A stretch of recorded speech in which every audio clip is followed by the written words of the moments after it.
सालगंगा पंचायत में दायित्व हस्तांतरण, लाखी एस चौधरी बनी नई सभानेत्री। उधारबंद सालगंगा ग्राम पंचायत में मंगलवार को एक समारोह में लाखी एस चौधरी ने सभानेत्री और पायल वराल ने सह सभानेत्री का पदभार ग्रहण किया। निवर्तमान सभानेत्री रिंकी नंदी ने औपचारिक रूप से दायित्व सौंपा। पंचायत सचिव अमल कृष्ण भट्टाचार्य ने पंचायत को स्मार्ट जीपी बनाने का संकल्प दोहराया। पूर्व भाजपा मंडल अध्यक्ष नवरुण चक्रवर्ती ने जनप्रतिनिधियों को निष्पक्ष और विकासोन्मुख कार्य करने की सलाह दी। कार्यक्रम में जनप्रतिनिधि, अधिकारी, स्थानीय नेता, पत्रकार और आमजन उपस्थित थे। अंत में वृक्षारोपण कर कार्यक्रम का समापन हुआ।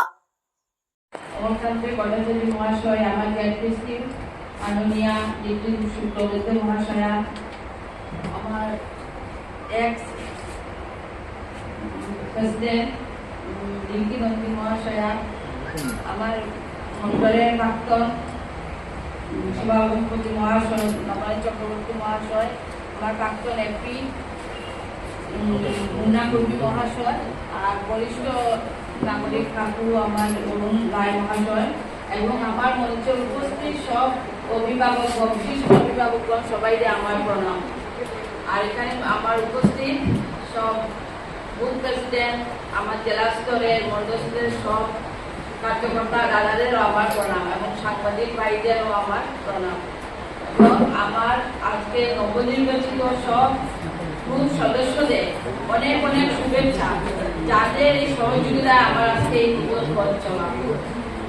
আর আজকে এই মুহূর্তটা আমার জন্য অনেক অনেক একটা বিশেষ দিন, তাহলে আপনার সবের সহযোগিতায় আমি আজকে এই আসনটাতে একটা নতুন পদে বসতে পেরেছি। এজন্য সবে আমার আন্তরিক ধন্যবাদ আর শুভেচ্ছা জানাই সবকে।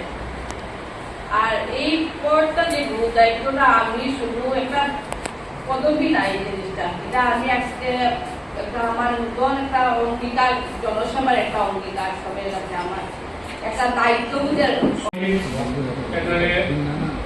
আজকে পঞ্চবরিষ্ঠ সব আমার গুরুজন আর আমার প্রেসিডেন্ট মহাশয়া এবং আমাদের এখানে যত বয়োজ্যেষ্ঠ আছেন, আমাদের অনেক দলের সাথে সবাইকে আমার প্রণাম এবং আমার নবনির্বাচিত সদস্যকে আমার আন্তরিক শুভেচ্ছা।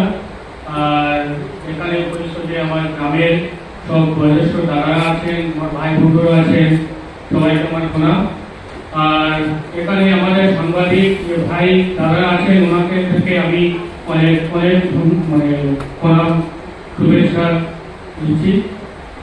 এখন আমি বলার আগে বলতে চাই যে আমাকে আজকে এই নির্বাচন করে যারা আমাকে এখানে ভোট দিয়ে আমাকে এই সমাজের কাজের জন্য যে দায়িত্ব নিয়েছেন, ওনাদেরকে সব ভোট দিয়ে আমাকে এখানে পৌঁছানোর জন্য সবাইকে আমার অন্তঃস্থলের প্রণাম, বিনম্র প্রণাম।